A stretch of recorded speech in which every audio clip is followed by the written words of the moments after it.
మంత్రి పొంగులేటికి అఖిలపక్ష నేతలు ప్రజా సమస్యలపై వినతి పత్రం ఇచ్చారు. ఖమ్మం జిల్లా తిరుమలాయపాలెం మండలం అభివృద్ధి చేసే బాధ్యత తనదని మంత్రి పొంగులేటి భరోసా ఇచ్చారు.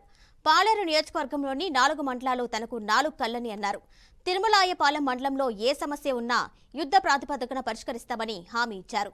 రాబోయే రోజుల్లో మరో మాతా శిశు సంక్షేమ ఆసుపత్రిని ఏర్పాటు చేస్తామని మంత్రి పొంగులేటి తెలిపారు. అఖిలపక్ష నేతలు చెప్పిన సమస్యలను పరిష్కరించే బాధ్యత తనదని మంత్రి తెలిపారు.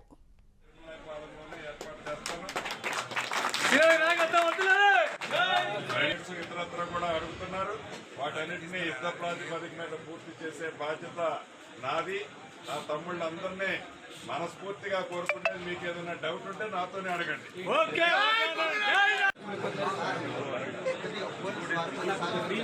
ఈరోజు తిరుమలాయపాలెం మండలంలో అఖిలపక్ష తమ్ముళ్ళందరూ ఒక అభద్రత ఉంది. అది తప్పు. ఇప్పుడు ఏదైతే ప్రజెంట్ ఉన్న హాస్పిటళ్లతో పాటుగా మాతా శిశు హాస్పిటల్ని కూడా రాబోయే రోజుల్లో తిరుమలాయపాలెంలోనే ఏర్పాటు చేస్తాను. ఇతరత్ర కూడా అడుగుతున్నారు. వాటన్నిటినీ యుద్ధ ప్రాతిపదిక మీద పూర్తి చేసే బాధ్యత